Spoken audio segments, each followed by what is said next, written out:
1 கொரிந்தியர் 10வது அதிகாரம் 20வது வசனம். அஞ்ஞானிகள் பலியிடுகிறவர்கள் தேவனுக்கு அல்ல பேய்களுக்கே பலியிடுகிறார்கள் என்று சொல்லுகிறேன். நீங்கள் பேய்களோடு ஐக்கியமாயிருக்க எனக்கு என்னவில்லை. சோத்திரம். கொரிந்தியர், இது யாருக்கு எழுதப்பட்டிருக்கிறது? சபைக்கு எழுதப்பட்டிருக்கிறது. தெருவில் போற மனுஷனுக்காக இந்த வசனம் சொல்லல, இது வெளியில போகக்கூடியவங்களுக்கு சொல்லல. கொரிந்தியர் சபைக்கு பரிசுத்த ஆவியானவர் சொல்லுகிறார், நீ எப்படிப்பட்டவர்களாய் இருக்கிறீர்கள்? பேய்களோடு உங்களுக்கு ஐக்கியம் இருக்கிறது. இயேசு கிறிஸ்துவோடு இருந்த ஐக்கியம் இன்னைக்கு கொஞ்சம் கொஞ்சமா மாறி இன்னைக்கு பேய்களோடு நம்ம ஐக்கியம் அதிகமாகி கொண்டிருக்கிறது. நான் தேவ சமூகத்தில் காத்திருக்கும் போது, ஆண்டவரே, ஒவ்வொரு வாரமும் கொடுக்கிற செய்தி இனி நான் பேசக்கூடாது, என் ஜனங்கள் உயிரடையும்படியாக நீர் பேச வேண்டும். உம்முடைய வல்லமை அங்கே வசனத்தின் மூலம் வெளிப்பட வேண்டும். கர்த்தருக்கு மகிமை உண்டாகட்டும். அந்த செய்தி எடுக்கும் போது பரிசுத்த ஆவியானவர் எனக்கு கொடுத்த தலைப்பு என்ன தெரியுமா? நீ யாரோடு ஐக்கியப்பட்டுக் கொண்டிருக்கிறாய்? உன்னுடைய ஐக்கியம் யாரோடு இருக்கிறது? இயேசு கிறிஸ்துவோடு நம்முடைய ஐக்கியம் இருக்கிறதா? இல்லை என்றால் பிசாசோடு என்னுடைய ஐக்கியம் இருக்கிறதா? என்னுடைய ஐக்கியம் எங்கே இருக்கிறது? கேள்வி அதுதான். மற்றவர்களை பேசுவது அல்ல, நீங்கள் உங்களை பார்த்து கேட்க வேண்டும். என்னுடைய ஐக்கியம் யாரோடு இருக்கிறது?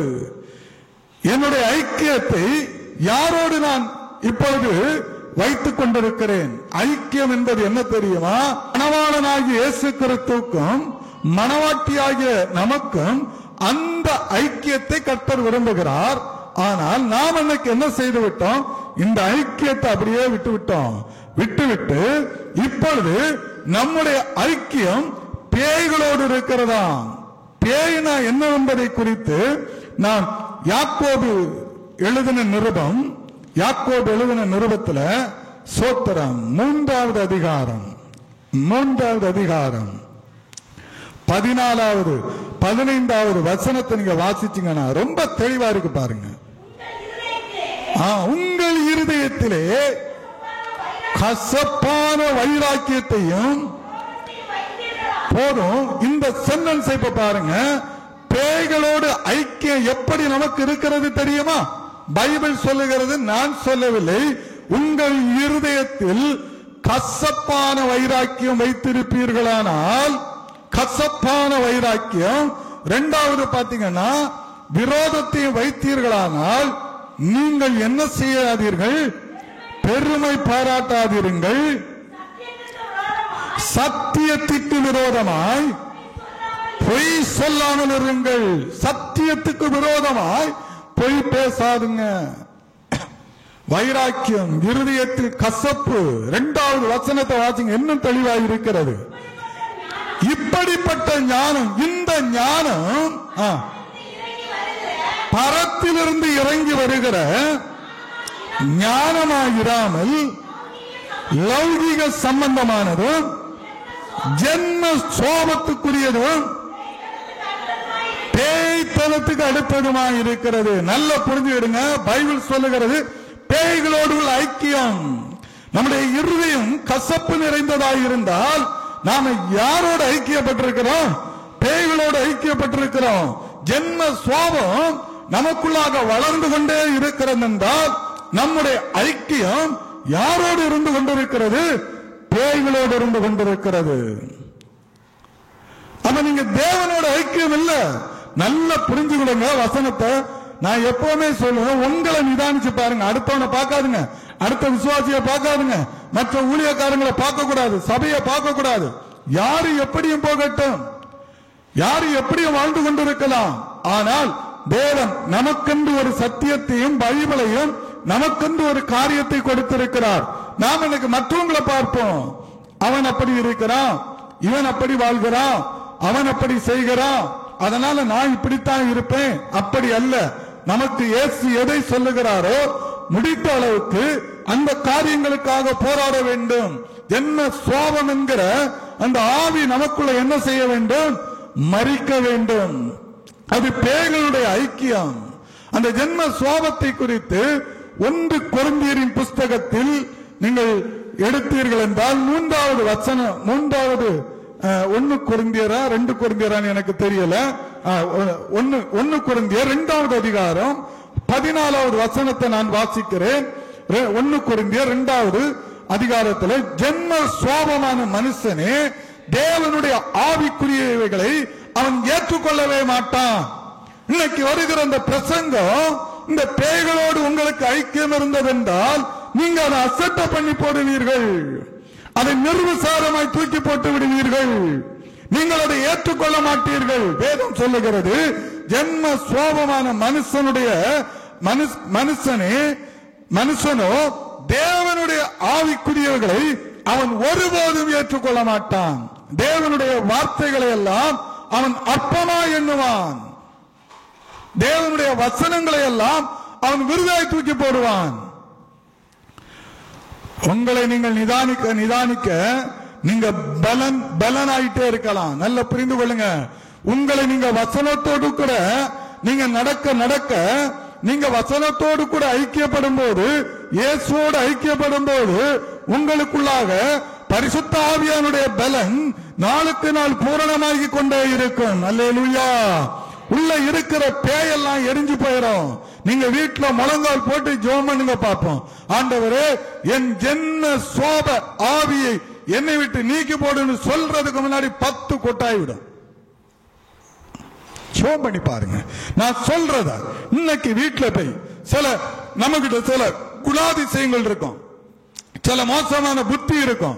இந்த புத்திய முழங்கால் போட்டு நான் சொல்றது பொய்யன்னா நீங்க வீட்டுல போய் உங்களை டெஸ்ட் பண்ணுங்க. நீங்க முழங்கால் போட்டு ஜெபம் பண்ணி, ஆண்டவரே இப்படிப்பட்ட ஒரு கேவலமான புத்தி எனக்குள்ள இருக்கிறது, இதை மாற்றுன்னு சொல்லும் போது பாத்தீங்கன்னா வான்னு ஒரு கொட்டாய் வரும். அல்லேலூயா. நல்ல புரிஞ்சுக்கிடுங்க. அது உள்ள இருக்கிற அந்த பேய், அது நீங்க ஜெபம் பண்ணுங்க. இப்ப நான் ஜெபம் பண்ணும்போது உங்களுக்கு சில நேரம் கொட்டாய் வரும். அந்த ஆவி வேற, நான் சொல்ற ஆவி வேற. அந்த ஆவியை துரத்திடலாம். ஆனா இந்த ஆவியை துரத்துறது ரொம்ப கஷ்டம். இன்னைக்கு வீட்டுல போய் முழங்கால் படியிட்டு உங்களுக்கு என்னென்ன கெட்ட குணங்கள் இருக்கிறதோ இதையெல்லாம் நீங்க என்ன செய்யுங்க. அதாவது இருதயம் சுத்தமா இல்லைன்னா நீங்க தேவனை என்ன செய்ய முடியாது, தேவனோடு நடக்க முடியாது, நீங்க இயேசுவோடு ஐக்கியப்பட முடியாது. சும்மா இன்னைக்கு பாத்தீங்கன்னா நிறைய பொய்யான பிரசங்கம் பண்ணிக்கிட்டு இருக்கிறாங்க. சும்மா டுபாக்கு விட்டுக்கிட்டு ஏமாத்திக்கிட்டு இருக்கிறாங்க.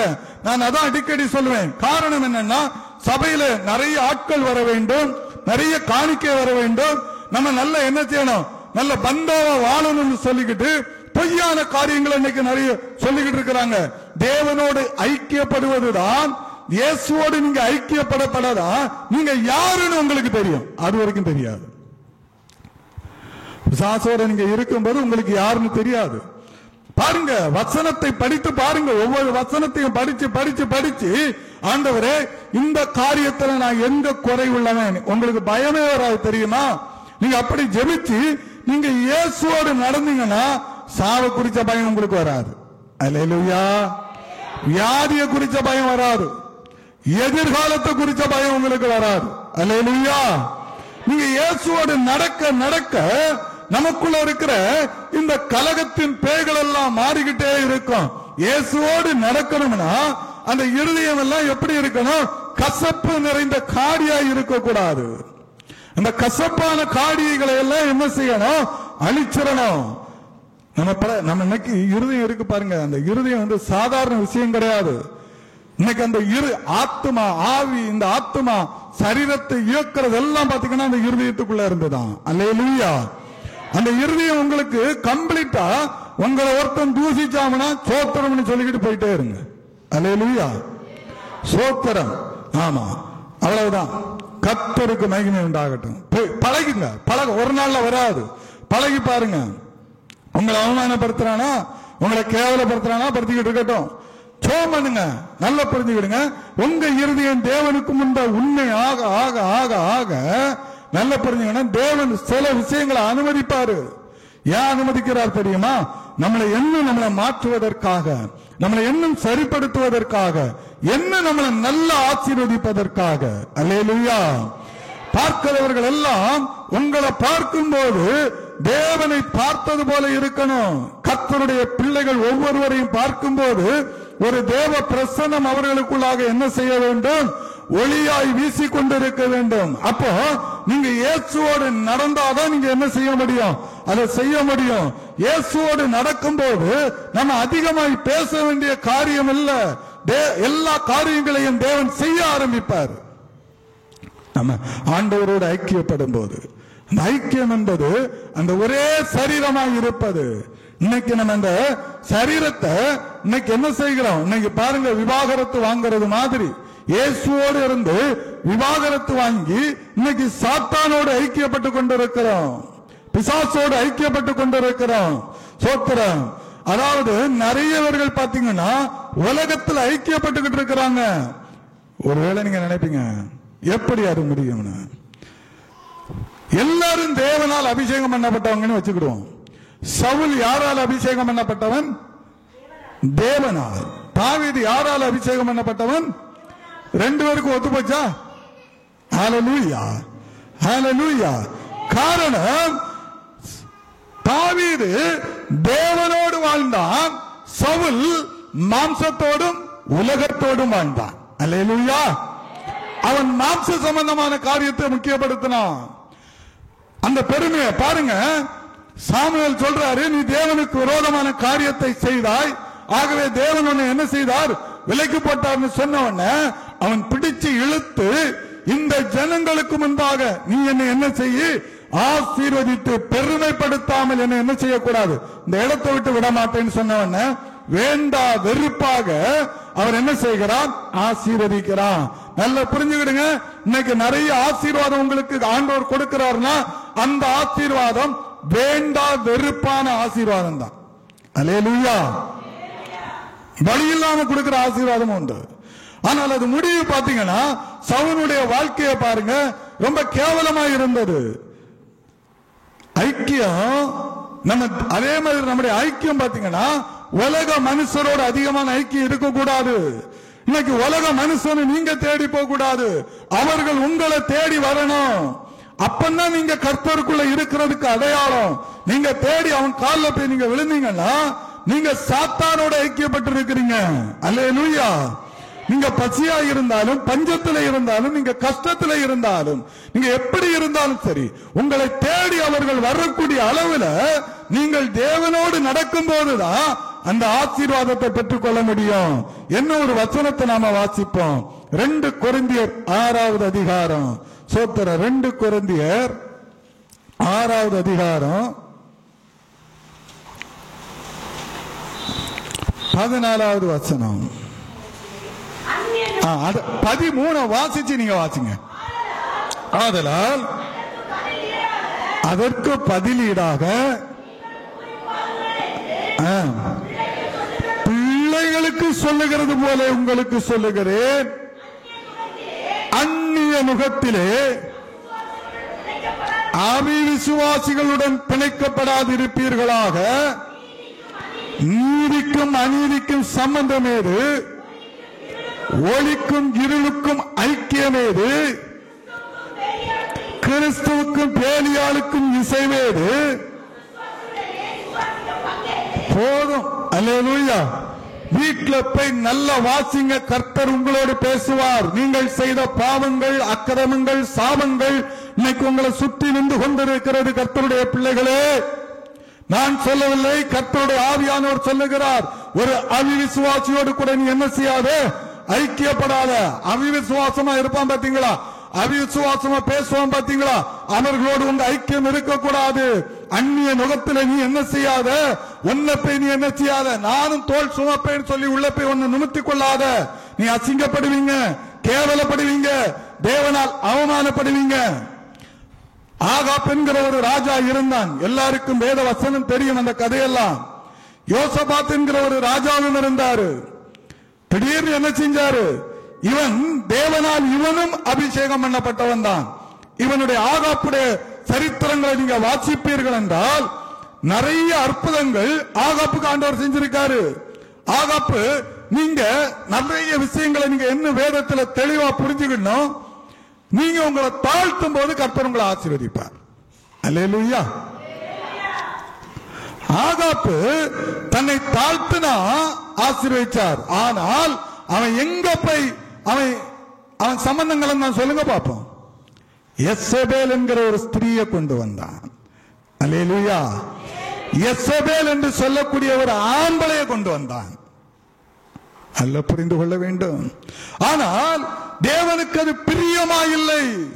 தேவனுக்கு அது அருவருப்பாய் இருந்தது. ஆனாலும் கூட அவன் தேவனிடத்தில் எப்போதெல்லாம் போய் தன்னை தாழ்த்துகிறானோ அப்போதெல்லாம் அவனை ஆண்டவர் ஆசீர்வதித்தார். நீங்க நல்லா பாத்தீங்கன்னா அந்த எசபேலுடைய குணமும் ஆகாப்புடைய குணமும் ஒன்னாயிற்று. புரியுதா? அல்லேலூயா. இஸ்ரவேல்ல உள்ளவன் பாபிலோன்ல போய் என்ன செஞ்சாச்சு? விழுந்தாச்சு. ஆனா என்ன செய்யல? ரெண்டு ஒன்னா இருக்கு. அல்லேலூயா. நல்ல புரிந்து கொள்ள வேண்டும். நீங்க எந்த மனுஷனோட ஐக்கியப்படுறீங்களோ உங்க இருதயம் அப்படியே மாறிடும். கேள்விப்பட்டதை சொல்றேன். சில ஊழியக்காரன் விபச்சாரம் பண்றத அந்த ஊழியக்காரனை காப்பாத்துறது அவன் பொண்டாட்டியான். எனக்கு ரொம்ப ஆச்சரியமா இருந்தது. அவள ஐக்கியம் தப்பு செய்யறதுல பாவம் செய்யறதுல என்ன செய்யறாங்க? அவ்வளவு ஐக்கியமா இருக்கிறாங்க. அல்லேலூயா. கொள்ளையடிக்கிறது, மக்களை ஏமாத்துறது, பொய் பேசுறது, இதற்கு உடந்தையா இருக்கிறாங்க. ஒரே சரீரமா பைபிள் சொன்ன மாதிரி மாறிட்டாங்க. அல்லேலூயா. பாவத்துக்கும் அக்கிரமத்துக்கும் ஒரே சரீரமாய் மாறுவதற்கு சொல்லவில்லை கர்த்தர்.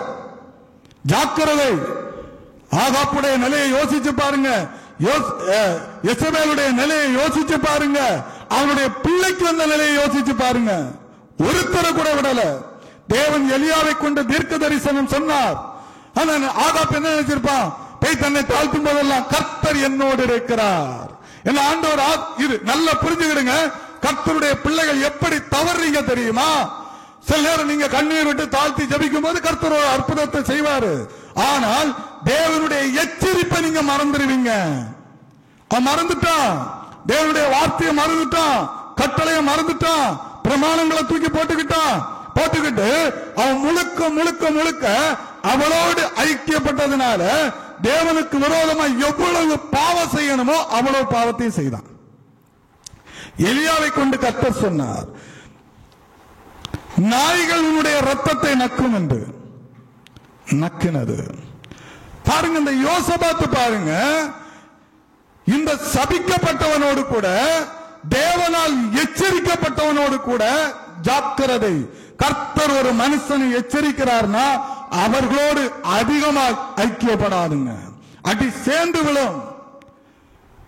ராஜ வஸ்திரம் தரித்து பாருங்க, அசிங்கப்படுறான். அவன் ஆண்டவர் எப்படியோ வச்சிருந்தாரு. ஆனால் எப்படியோ என்ன செய்தார்? விட்டார், காப்பாத்தினார். பேச மாதிரி ராஜ வஸ்திரம் அரிச்சு வாரான். எல்லாரும் சூழ்ந்து கொள்றாங்க. சரண்டர் ஆகிறான். சீரியா ராஜாவுக்கு சரண்டர் ஆகிறான். ஒரு யூதாவின் ராஜா சரண்டர் ஆகிறான். தேவ மனுஷன் சரண்டர் ஆகிறான். யாருக்கிட்ட போய் சரண்டர் ஆகினதுனால? ஆகாப்போடு போனதுனால. இந்த ஆகாப்பு குறிச்சு என்ன நீங்க பாத்தீங்கன்னா, ஒரு கேடு கட்டவன் பாருங்க. தேவனால யாரெல்லாம் சபிக்கப்பட்டவர்களோ அவனை சொல்றான் என் சகோதரன். பாபிலோனுடைய ராஜா சீரியாவுடைய ராஜாவை பார்த்து சொல்லுகிறான், என் சகோதரன் அவன் உயிரோடு இருக்கிறானா? அவனை வச்சே கர்த்தர் கொலை செய்தார், கொன்றார். கர்த்தருடைய பிள்ளைகள், நம்ம ஐக்கியம் யாரோடு இருக்கிறது? உங்களுடைய உறவு யாரோடு இருக்கிறது? எப்பொழுது நீங்கள் இயேசு கிறிஸ்துவை அறிந்து கொண்டீர்களோ அப்பொழுதே ஒரு தாய்க்கும் ஒரு மகளுக்கும் இருக்கிற ஒரு உறவு அந்த தொப்புள் கொடி, அப்படிதானே? அதை வெட்டுவது போலதான் இந்த உலகத்துக்கும் உங்களுக்கும் இருக்கிற அந்த உறவு ஆண்டவர் என்ன செய்யறாரு? வெட்டி உங்களை அப்படியே என்ன செய்யறாரு? கிறிஸ்துவுக்குள்ளாக கொண்டு வராரு. அல்லேலூயா. ஆனா இன்னைக்கு நீங்க இந்த உலகத்தை குறித்து பெருமைப்பட்டுக்கிட்டு இருக்கிறீங்க. இந்த உலகத்துல காரியங்களை குறித்து பெருமைப்பட்டுக்கிட்டு இருக்கிறீங்க. இன்னும் எத்தனை பேர் இன்னைக்கு சம்பிரதாயங்கள், பாரம்பரியங்கள் இதெல்லாம் இன்னும் இறுக பிடிச்சிட்டு இருக்கிறீங்க? எத்தனை பேர் உங்க மனசாட்சியை தொட்டு சொல்ல முடியுமா? முடியுமா? நாட்களை பார்க்கிறோம். அஞ்ஞானிக்கு நமக்கு என்ன வித்தியாசம் இருக்கிறது சொல்லுங்க? அஞ்ஞானிகள், அவிசுவாசிகள் என்ன வித்தியாசத்தை இப்ப நீங்க இங்க நம்ம எல்லாரும் இருக்கிறோம், நீங்க மற்றவர்களுக்கு என்ன வித்தியாசத்தை காண்பிச்சிட்டீங்க? உங்களை பார்த்து கூடி சிரிச்சுக்கிட்டு இருக்கிறான், அநேகரை பார்த்து சொல்லிக்கிட்டு இருக்கிறான், இவன் என்னைக்குனாலும் நம்மகிட்ட தான் வருவான். உன் பாரம்பரிய சபை சொல்லிட்டு இருக்கிறான், இவனை நான் தான் அடக்கம் பண்ணுவேன், இவன் எங்க போயிடுவான், நம்ம காலில் தான் விழுவான். காரணம் என்ன தெரியுமா? தேவனுக்குள்ள நமக்கு இருக்கிற அந்த பிடி சரியா இல்லாததனால. அல்லேலூயா. தேவனுக்குள்ள முழுக்க முழுக்க தேவன் மேல போன வாரம் நான் சொன்னது போல அந்த நம்பிக்கை, விசுவாசம் முழுக்க அவருக்கு மேல இல்ல. நீங்க எதை குறிச்சு கவலைப்படுவீங்களோ உங்களுக்கு அப்படியே நடக்கும். அல்லேலூயா. ஆமா, நீங்க எந்த காரியங்களை குறித்து ரொம்ப துக்கப்பட்டுக்கிறீங்களோ அது நடந்துரும். வேண்டாம், விட்டுருங்க. இயேசு கிறிஸ்துவோடு ஐக்கியப்படுவோம், இயேசு கிறிஸ்துவோடு ஓடுவோம், இயேசு கிறிஸ்துவோடு வாழ்வோம். வேண்டாம், என்னென்ன காரியங்கள் மறைமுகமாக புதைந்து கிடக்கிறதோ வேதம் சொல்லுகிறது, அந்நிய நுகத்திலே அவிசுவாசிகளிடம் பிணைக்கப்படாத, அவனோடு போய் சம்பந்தம் கலந்து கொண்டிருக்காத, அவனோடு இறுக பற்றி கொள்ளாத, அவன் புத்தி ஆட்டோமேட்டிக்கா கொஞ்சம் கொஞ்சம் உனக்குள்ள வந்துகிட்டு இருக்கும். தெரியுமா? தெரியுமா? நீங்க யாரோட அதிகமா நீங்க ஐக்கியப்பட்டுக்கிட்டு இருக்கிறீங்களோ அந்த மைண்ட் உங்களுக்குள்ள வரும். அவன் புகுத்திடுவான், உங்களுக்குள்ள புகுத்திடுவான். நான் சமீபத்தில் ஒரு இடத்துக்கு கடந்து சென்றேன். சில விஷயங்களை பேசும்போது அவர் சொன்னார் என்னிடத்துல, நீங்க முன் ஜென்மத்துல சொன்னார். மறுபடியும் 2 நாள் கழிந்து போனேன், நான் எதுவுமே பேசல. என்னை கண்டு சில காரியங்களின் நிமித்தம் அப்படியே அவருடைய கண்ணீர் கட்டி அவர் என்ன கொஞ்ச நேரத்தில் அழுதிருப்பாரு.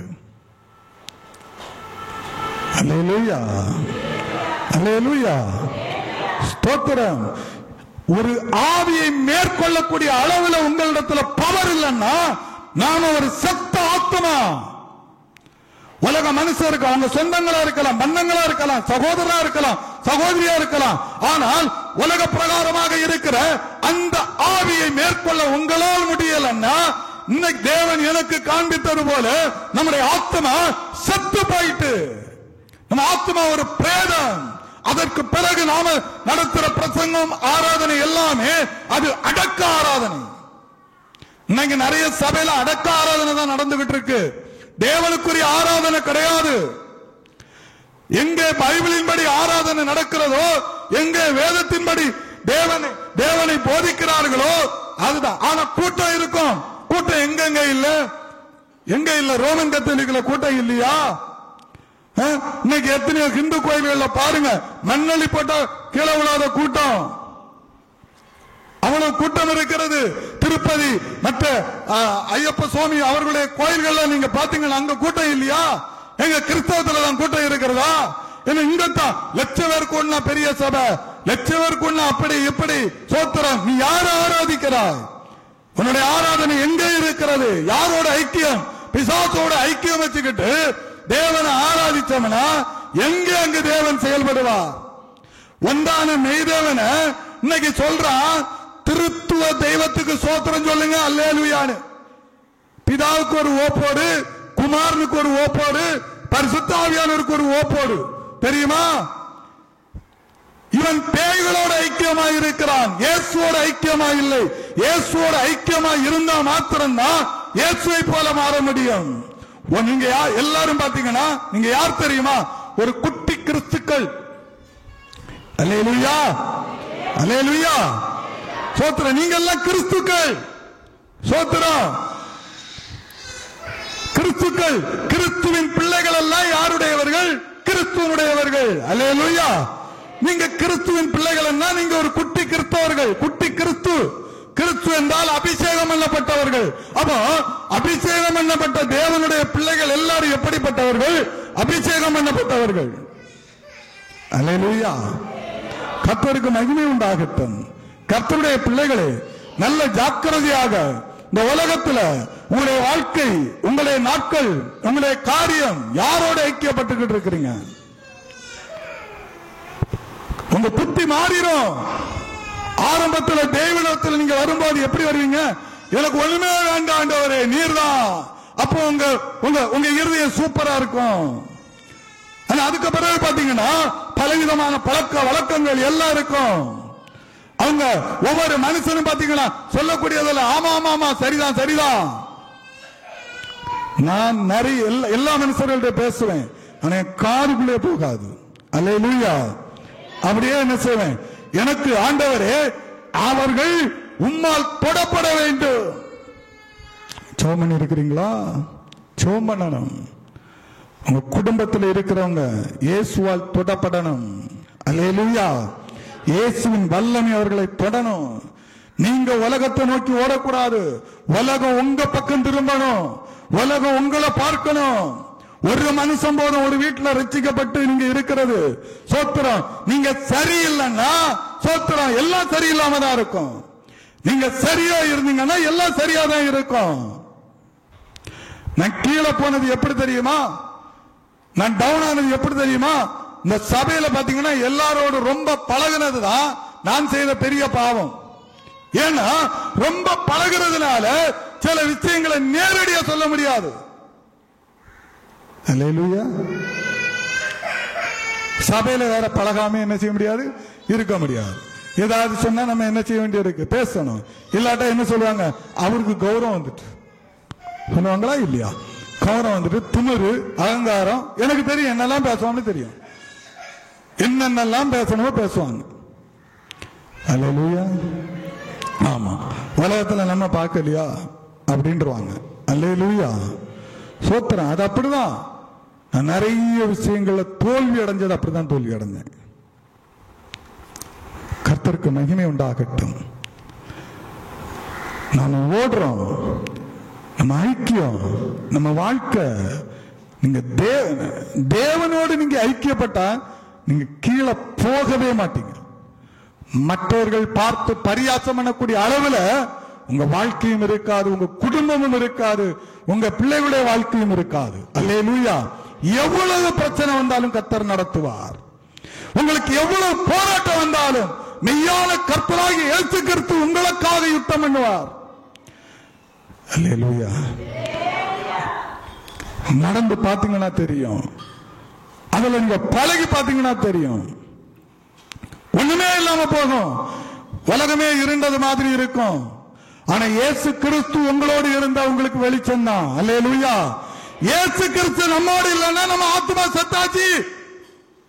எப்படி உயிரோடு இருக்க நம்ம ஆத்மா? நம்ம ஆத்மா பேய்களோடு உறவாடி கொண்டிருந்தா, நம்ம ஆத்மா பிசாசோடு உறவாடி கொண்டிருந்தா, நல்லா புரிஞ்சுக்கிடுங்க, நமக்குள்ள எப்படி இயேசு இருக்க முடியும்? நம்ம ஆத்மா எப்படி உயிரோடு இருக்க முடியும்? ஆனாலும் கூட தேவன் எசேக்கியா தீர்க்கதரிசியோடு பேசுகிறார். அந்த மரித்த எலும்போடு பேசு, அவர்கள் உயிர் தழுவார்கள். அல்லேலூயா. இன்னைக்கு கர்த்தருடைய வார்த்தை உங்களுக்கு அப்படித்தான் வருகிறது. உங்கள் எலும்புகள் மரித்து கிடந்தால், நீங்க மரித்த பிரேத குழியில இருந்தாலும் கர்த்தருடைய வசனம் உங்களை என்ன செய்யும்? உயிர்ப்பிக்கும், காலூன்றி நிற்க செய்யும்.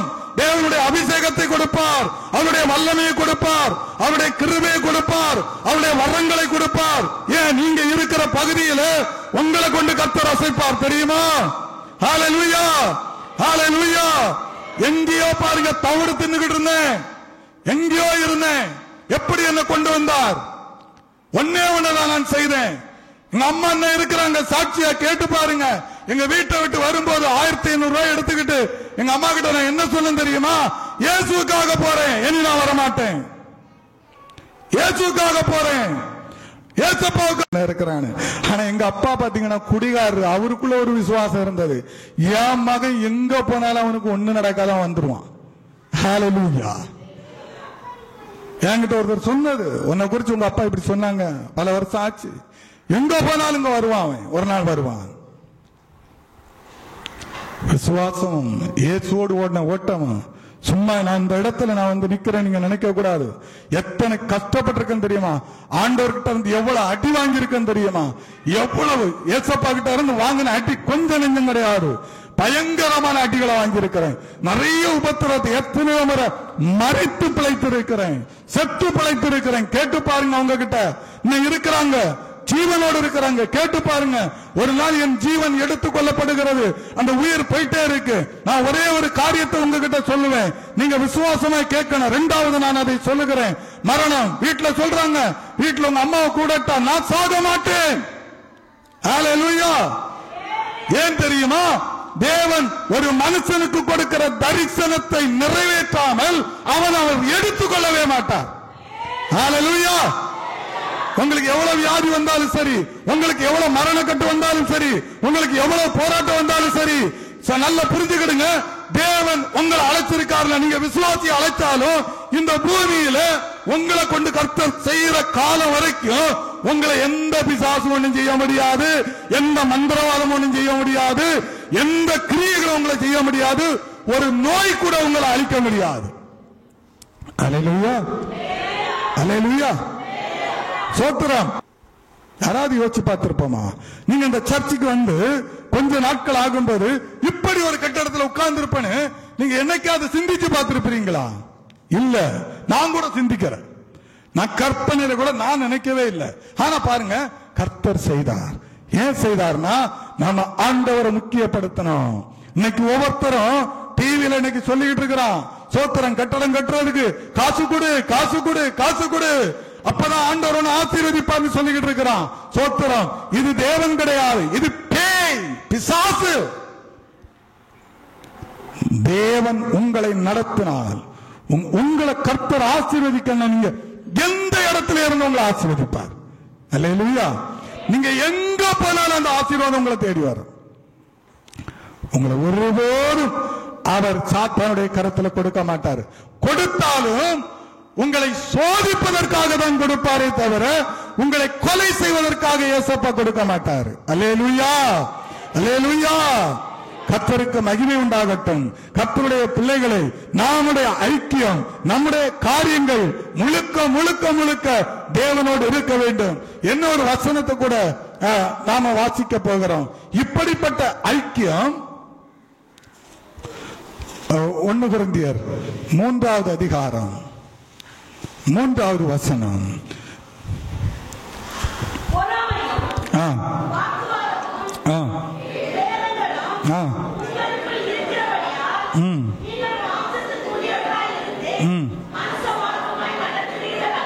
நல்லா புரிஞ்சுக்கிடுங்க. இதெல்லாம் பேய்களோடு இருக்கிற ஐக்கியம், சாத்தானோடு இருக்கிற ஐக்கியம். உங்க மார்க்கம் இப்ப கிறிஸ்தவ மார்க்கம் அல்ல, அது சாத்தானுடைய மார்க்கமாக இருக்கிறது. வேதம் சொல்லுகிறது, எரேமியா தீர்க்கதரிசியின் புஸ்தகம் நீங்க குறிச்சு வச்சுக்கிடுங்க, 2வது அதிகாரம் 23 சொல்லப்படுகிறது, தாறுமாறாக ஓடும் வேகமான பெண் ஒட்டகம் என்று சொல்லப்படுகிறது. அதாவது தலதரிக்க ஓடும், எங்க ஓடும்னு தெரியாது, ஓடி போய் கீழே விழுந்து கழுத்து முறிஞ்சு சாகக்கூடிய ஒரு ஒட்டகத்துக்கு ஒப்பாய் தேவன் சொல்லுகிறார் நம்முடைய மார்க்கத்தை. அல்லேலூயா. ஏனென்றால் நம்முடைய மார்க்கம், நாம போக்குற மார்க்கம் இன்னைக்கு சாத்தானை நோக்கி போயிட்டு இருக்கு, பிசாசை நோக்கி போயிட்டு இருக்கு. தேவனோடு போகல, நாம தேவனோடு போகல. நம்ம ஐக்கியம் எப்ப கர்த்தரோட்டு மாறி போகிறதோ நம்முடைய மார்க்கத்துக்குரியவர்களாக இருந்து மனுஷ மார்க்கமாய் நடக்கிறோம், தேவ மார்க்கமாய் நடக்க மாட்டோம். மனுஷ மார்க்கம் என்று சொல்லுவது மனுஷனுடைய கற்பனையான உபதேசங்கள், மனுஷனுடைய பொய் கதைகள், மனுஷனுடைய துபாக்கூறுகள், இதெல்லாம் இன்னைக்கு சொல்லிக்கிட்டு இருக்கிறாங்க பாருங்க, அந்த மார்க்கம். அல்லேலூயா. இன்னைக்கு அப்படிதான் நிறைய மனுஷர்கள் ஓட்டி கொண்டிருக்கிறாங்க. பொய்யான கற்பனைகள், பொய் காரியங்களை சபைக்கு போதிக்கிறது. வசனத்தை எடுத்து போதிக்கணும் சபைக்கு, சபைக்கு தேவ வார்த்தை எடுத்து போதிக்கணும். இது இல்லை என்றால் நம்முடைய வாழ்க்கையில் நிறைய இழப்புகள் உண்டாகும். நான் சேலஞ்ச் பண்ணி சொல்றேன், நான் உண்மையை சொல்றேன், சத்தியத்தை சொல்றேன். என்னோடு பரிசுத்த ஆவியானவர் பேசினது உண்மை என்றால் இந்த வார்த்தைகளின்படி, இந்த வசனத்தின்படி நீங்கள் இயேசுவோடு ஐக்கியப்படுங்க. அல்லேலூயா. உங்க ஐக்கியம் யாரோடு இருக்கிறது? எப்படிப்பட்ட மனுஷனோடு நீங்க அதிகமா பேசுறீங்க? எந்த மனுஷனோடு ரொம்ப நேரம் நீங்க பேசுறீங்க? நல்லா புரிஞ்சுக்கிடுங்க. ஒரு அஞ்ஞான மனுஷனோடு நீங்க அதிகமா பேசுறீங்கன்னா அந்த மைண்ட் தான் உங்களுக்குள்ள வரும். அல்லேலூயா. உங்களுக்கு அந்த புத்தி வந்துகிட்டே இருக்கும். வீட்டில் போய் இருந்து யோசிச்சு பாருங்க, யாரோடு உங்க தொடர்பு அதிகமாக இருக்கிறது. கட் பண்ணுங்க.